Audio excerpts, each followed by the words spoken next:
గుడ్డు.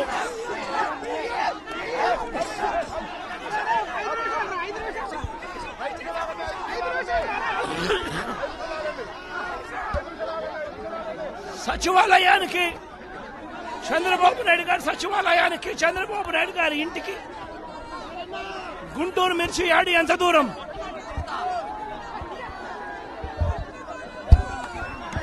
సచివాలయానికి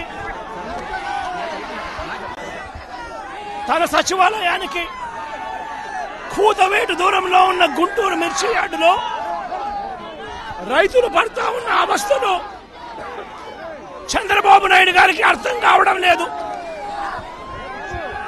చంద్రబాబు నాయుడు గారికి రైతుల కష్టాలు కనిపించినా కూడా చంద్రబాబు నాయుడు గారి కళ్ళు మూసుకొని రైతులను కష్టాల పాలు చేస్తా ఉన్నాడు. ఈరోజు ఇదే గుంటూరు మిర్చి యార్డులో రైతులు పండించిన మిర్చి పంటకు కనీసం 10-11 వేల రూపాయల డబ్బులు కూడా రావడం లేదు. రైతులు కష్టపడి తాము పండించిన పంటను అమ్ముకోలేని పరిస్థితిలో రైతులు ఈరోజు ఉన్నారు. రైతులకు ఈరోజు ఒకవైపు తెగుళ్ల వల్ల రైతులకు ఇవాళ పంట కూడా మామూలుగా 20 క్వింటాళ్ల పైన రావాల్సిన పంట ఈరోజు 10-15 క్వింటాళ్లకే పడిపోయిన పరిస్థితులు కనిపిస్తా ఉన్నాయి. మరోవైపున రేటు చూస్తే నిరుడు సంవత్సరం అంటే వైఎస్ఆర్సీపీ ప్రభుత్వ హయాంలో 21,000 నుంచి 27,000 రూపాయలు పలికిన పంట ఈరోజు కేవలం 10-11 వేల రూపాయలు కూడా కొనే నాథుడు లేడు. రైతులకు పెట్టుబడి ఖర్చులు కనీసం 1,50,000 రూపాయల నుంచి 2 లక్షల రూపాయలు ఖర్చు అవుతా ఉంది. అమ్ముకోలేని పరిస్థితిలో, రేటు లేని పరిస్థితిలో, ఒకవైపున పంట తెగుళ్ల వల్ల పంట ఈల్డ్ కూడా తగ్గిన పరిస్థితుల్లో రైతు ఈరోజు బ్రతకడానికి కష్టపడతా ఉన్న పరిస్థితి. ఇదే గుంటూరు మిర్చి యార్డులో మిర్చి పంట వేసిన రైతుల పరిస్థితి ఇది. రాష్ట్ర వ్యాప్తంగా ఏ పంట తీసుకున్నా కూడా కందులు గాని, మినుము గాని, పెసరు గాని, టమాటో గాని, పత్తి గాని, ఇలా ఏ పంట తీసుకున్నా కూడా రైతులకు గిట్టుబాటు ధరలు రాని పరిస్థితి ఈ రోజు ఈ రాష్ట్రంలో కనిపిస్తా ఉంది. మరోవైపున చూస్తే చంద్రబాబు నాయుడు గారు రైతులను దళారీలకు అమ్మేసిన పరిస్థితి కనిపిస్తా ఉంది. ఈరోజు వైఎస్ఆర్సీపీ ప్రభుత్వ హయాంలో రైతు జీవితంలో వెలుగులు చూడడానికి ప్రవేశపెట్టిన సంస్కరణలన్నీ కూడా ఈరోజు అన్ని కూడా కలపడకుండా పోయే పరిస్థితిలోకి వచ్చాయి. ఈరోజు గ్రామాలలో ఆర్బీకే వ్యవస్థ ఈరోజు గ్రామాలలో నిర్వీర్యమైపోయిన పరిస్థితి.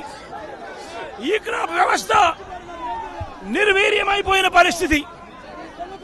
ఈరోజు గ్రామాలలో రైతులను చేయి పట్టుకొని నడిపించే ఈ ఆర్బీకే వ్యవస్థ ద్వారా గతంలో పంటలు కొనుగోలు జరిగేటివి.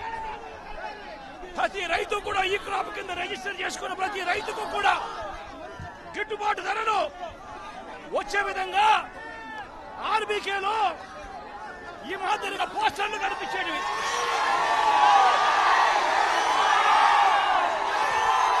ప్రతి ఆర్బీకేలో కూడా ఈ మాదిరిగా పోస్టర్లు కనిపించేవి. ఈ గిట్టుబాటు ధరల కంటే కూడా తక్కువ రేటుకు ఏ రైతు అమ్ముకోవాల్సిన పరిస్థితి వచ్చేది కాదు.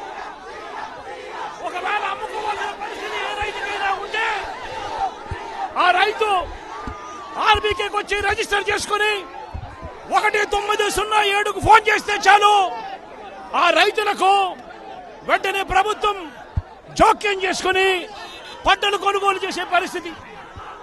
ఆ రోజుల్లో ధాన్యం ప్రొక్యూర్మెంట్ కు 65,000 కోట్ల రూపాయలు ఖర్చు చేసి ధాన్యం కొనుగోలు రాష్ట్ర ప్రభుత్వం రైతులకు గిట్టుబాటు ధర ఇప్పించే కార్యక్రమం చేస్తే ఈ రోజు ధాన్యం కొనుగోలులో ఏ రైతుకు కూడా కనీస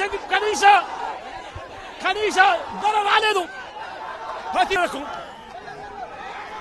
ఇతర పంటల కొనుగోలుకు వైఎస్ఆర్సీపీ ప్రభుత్వ హయాంలో 7,000 కోట్ల రూపాయల పైచీలకు ఇతర పంటల కొనుగోళ్ల కోసం ఖర్చు చేసి ప్రతి రైతును కూడా ఆదుకున్న పరిస్థితి మా ప్రభుత్వంలో ఉంటే ఈ రోజు రైతులకు గిట్టుబాటు ధర ఇప్పించాలన్న ఆలోచన లేదు. ఆర్బీకేల ద్వారా కొనుగోలు చేయాలి అన్న ఆలోచన లేదు. ఒక నంబర్ ఫోన్ కొడితే చాలు ప్రభుత్వం స్పందిస్తుందన్న నమ్మకం ఈ రోజు రైతుల్లో కూడా కరువైపోయిన పరిస్థితులు ఈ రోజు రాష్ట్రంలో కనిపిస్తా ఉన్న పరిస్థితులు. ఈరోజు ప్రతి వ్యవస్థ కూడా నిర్వీర్యమైపోయిన పరిస్థితి. ఆర్బీకేలు నిర్వీర్యమైపోయాయి. ఆర్బీకేలో అనుసంధానంగా ఉన్న ఇంటిగ్రేటెడ్ ల్యాబ్స్ ఈ రోజు నిర్వీర్యమైపోయినాయి.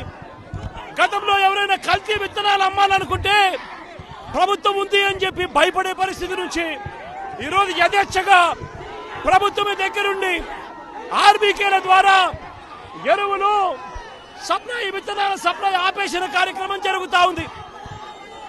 ఎరువుల సప్లై, విత్తనాల సప్లై, పెస్టిసైడ్ సప్లై ఆర్బీకేల ద్వారా పూర్తిగా తగ్గించిన పరిస్థితులలో ఈ రోజు ఎరువులు కొనాలంటే రైతులు ప్రైవేట్ బ్రోకర్ల దగ్గర కొనాల్సి వస్తా ఉంది.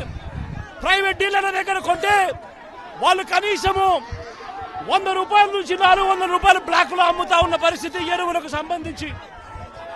ఈ రోజు క్వాలిటీ కంట్రోల్ చేసే విషయంలో ప్రభుత్వం పూర్తిగా ఫెయిల్ అయిపోయిన పరిస్థితులు కనిపిస్తా ఉంది.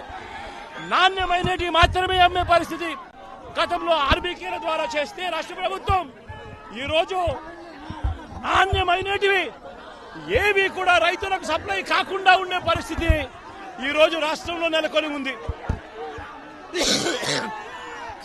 ఇప్పటికైనా రాష్ట్ర ప్రభుత్వం కళ్ళు తెరిచి రైతులకు పెట్టుబడి సహాయం కింద వాళ్ళు ఇస్తామని చెప్పిన పిఎం కిసాన్ కాక 20,000 రూపాయలు ఏదైతే ఇస్తామని చెప్పారో అది కూడా రైతులను మోసం చేసిన పరిస్థితిలో ఈ రోజు రాష్ట్ర ప్రభుత్వం కనిపిస్తా ఉంది.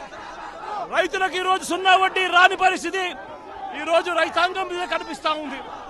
ఈ రోజు ప్రతి విషయంలోనూ కూడా రైతులు ఈ ప్రభుత్వంలో నష్టపోయిన పరిస్థితుల మధ్య చంద్రబాబు నాయుడు గారు ఇప్పటికైనా కళ్ళు తెరవాలి, గుంటూరు మిర్చి యార్డుకు రావాలి, వచ్చి రైతుల కష్టాలు తెలుసుకొని రైతులకు కనీస గిట్టుబాటు ధర వచ్చే విధంగా రైతుల కోసం చంద్రబాబు నాయుడు గారు గట్టిగా నిలబడకపోతే తీవ్రమైన పరిణామాలుంటాయి.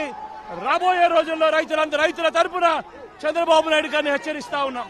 ఈ రోజు ఇక్కడ కూడా పరిస్థితి ఏమిటి అంటే ఒక ప్రతిపక్ష నాయకుడు ఇక్కడికి వస్తున్నాడు అనంటే రైతులతో మాట్లాడే ప్రయత్నం చేస్తున్నాడు అనంటే కనీసం పోలీసుల భద్రత కూడా చంద్రబాబు నాయుడు గారు ఇవ్వని పరిస్థితి.